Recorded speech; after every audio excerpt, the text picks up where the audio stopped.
Neste vídeo vamos falar acerca de null e nullable types. Imaginem que temos um ficheiro aqui no desktop. Eu estou aqui no ambiente de trabalho e tenho aqui um ficheiro chamado ficheiro.txt. Vou abrir, está vazio, vou escrever aqui qualquer coisa. Literalmente. Fechei e guardei o ficheiro, agora quando abro tenho aqui o texto. Agora vou criar um atalho, um shortcut para este ficheiro. Logo, se eu carregar no ficheiro diretamente, ele abre o ficheiro. Se eu carregar no atalho, ele abre este ficheiro. Ou seja, isto aqui está a apontar para aqui, para este ficheiro.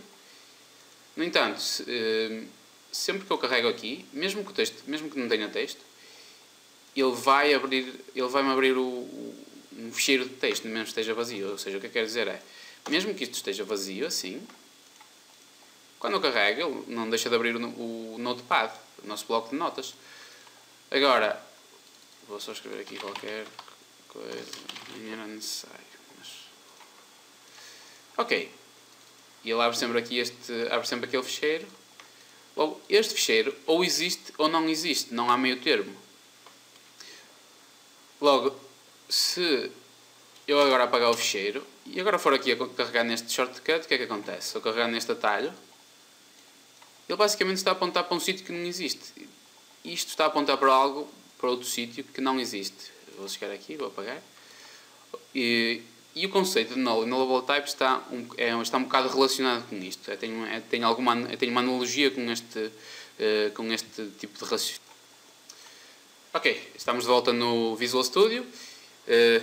Imaginem que quer criar um animal. Vaca V igual a new vaca. E agora o que é que eu vou fazer? Vou testar se vaca igual a null. E agora, se for verdade, vaca é null. F5. Animal criado. O que é que acontece? Isto não é null, ou seja, isto não é vazio. Imaginem, se este V aqui pode ser visto como um atalho para o sítio no computador, na memória, onde está realmente a vaca. Imaginem assim. Ou seja, como eu criei aqui um valor, como tem esse valor, como eu criei aqui mesmo o valor, este V está a apontar para este valor. Mas isto basicamente é uma referência para esse valor. Ou podem imaginar que se fosse um atalho para este valor aqui, new vaca. Logo, como ele tem o valor, está a apontar para aquele valor, então o V não está vazio, não está null. Logo, vaca é null? Não. Tem alguma coisa lá dentro. Mas agora imaginem que eu crio uma árvore A igual a e faço V as árvore. Lembram-se de eu ter falado há pouco.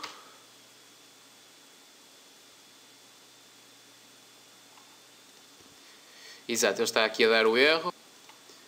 E basicamente o que acontece aqui é, como isto é uma linguagem estática, não vou falar nisso, mas como isto é um determinado tipo de linguagem, ele já está aqui a perceber que ele não consegue pegar num tipo vaca e convertê-lo para um tipo árvore. No entanto, vou fazer aqui V igual a null. O que é que isto significa? Basicamente eu estou a dizer que este atalho que estava a apontar para este valor agora vai estar vazio. Ok? É quase como dizer, chegar ali àquele ficheiro, ao atalho para o ficheiro.txt e dizer agora vais apontar para o ficheiro 3.txt, onde não existe nenhum ficheiro. Ou dizer agora não vais apontar para lado nenhum. E agora vou fazer V igual a null.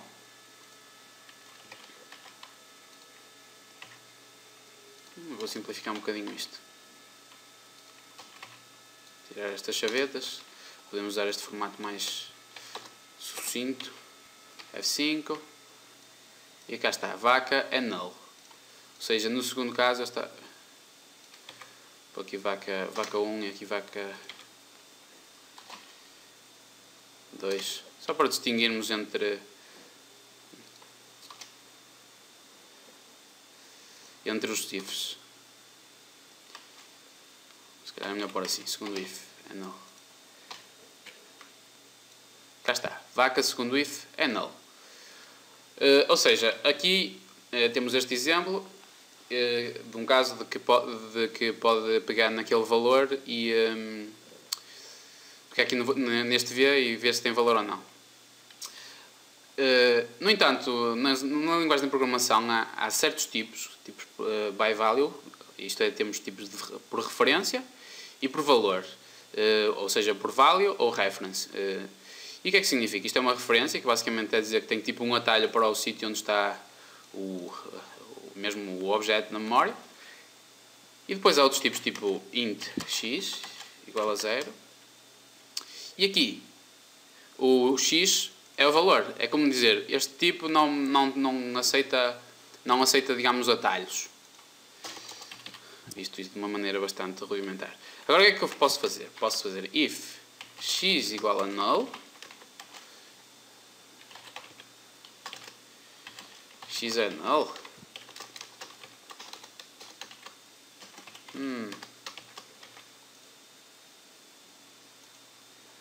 Fazer F6, só para verem isto.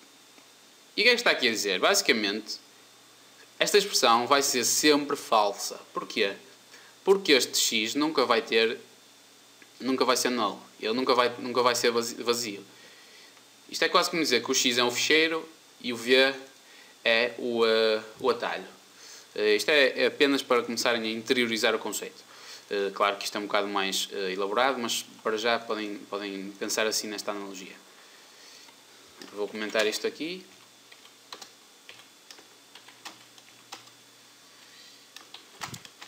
By value. E aqui by reference. 6. Ok. No entanto, imaginem que tem, por exemplo, uma opção bool e querem saber se algo é bool b, true.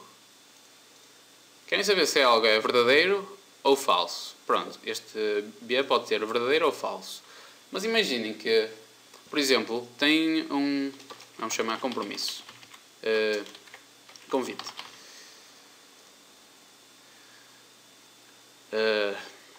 E podemos querer ter a pessoa vem,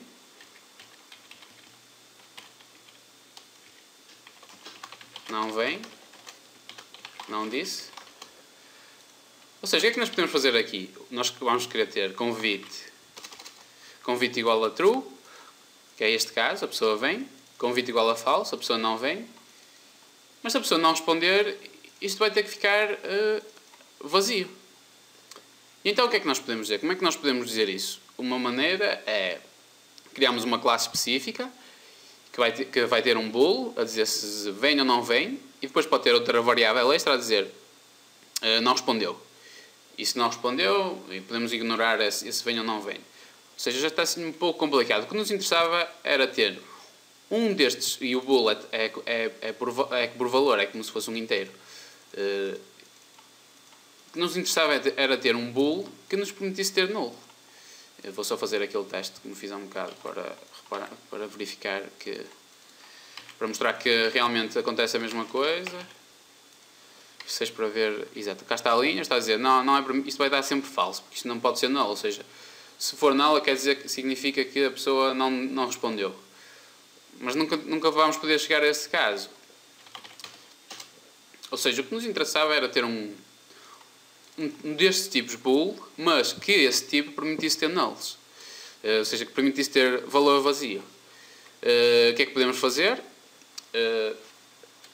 Escrevemos bool, mas é à frente ou atrás, costumo enganar. Convite possível. True.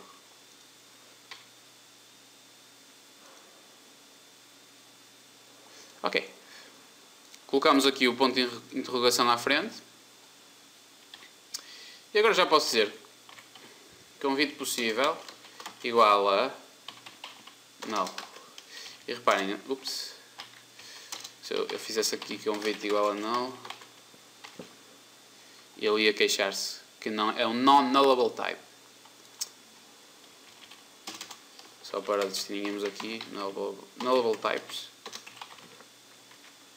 Ou seja, basicamente estamos agora a falar nos tipos que podem ser nullables, podem conter podem ser null. Ou seja, aqui ele não permite isto.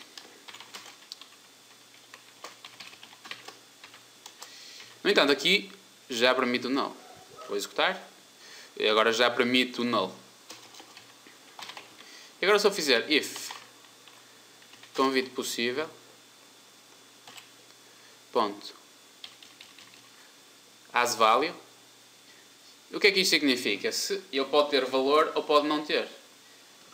Se tem value, se tem valor, ou seja, se coloquei aqui um true ou um false,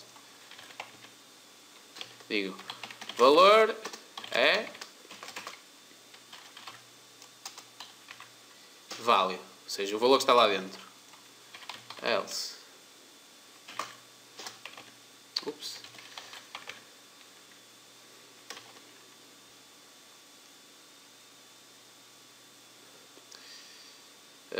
Valor é não. Vou pôr um bocado mais claro para a nossa lógica. A pessoa vem. A pessoa não respondeu.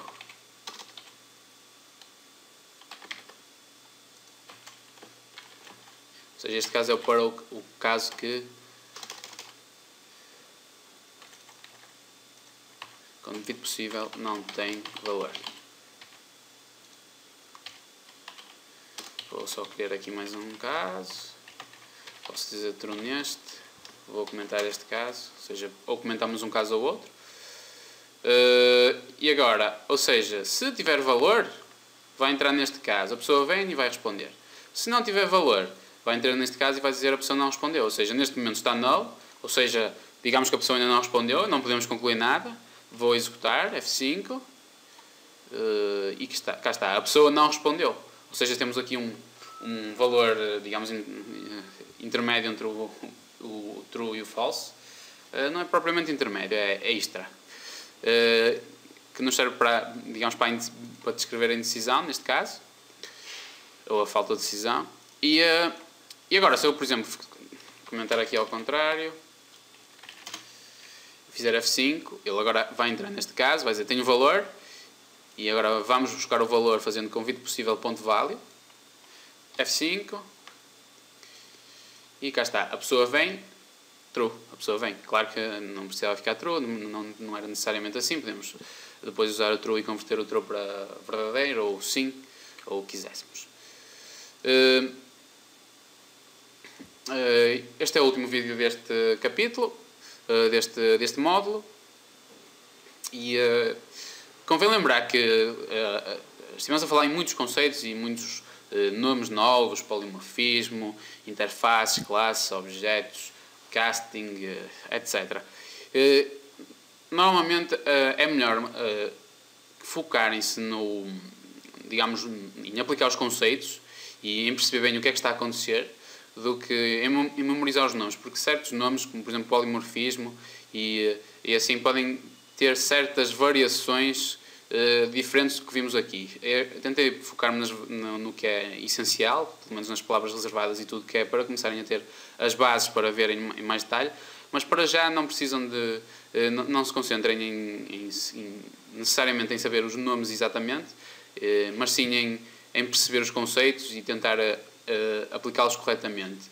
E a melhor maneira para fazerem isso é, por exemplo, imaginem casos do dia-a-dia, imaginem que, por exemplo, estão na cozinha, imaginem que estão a fazer uma receita e criam a classe receita e depois a classe receita vai ter um array que vai conter produtos e depois imaginem que depois podem ter métodos para cozinhar e podem fazer assim esses exemplos. Por exemplo, se forem ao supermercado podem criar uma classe de artigo, depois o artigo pode ter preço e validade, e depois ou não, e depois podem haver artigos específicos. Se forem ao ginásio podem imaginar como é que eles implementaram a marcação das horas, etc. Se quando estiverem a andar de carro também podem imaginar que estão com o carro tem determinados atributos e criam propriedades para isso, que tem, por exemplo, meter mudanças, que é um método, que tem acelerar e depois tipo, pode ter argumentos para esse acelerar, por exemplo, acelerar até x km/h e o x é tipo um argumento para esse acelerar. Ou seja, existe mesmo muita coisa e a melhor maneira de praticar isso é começar a fazer uns testes simples e começar a tentar entrar nesta lógica para começar a pensar em programação por objetos.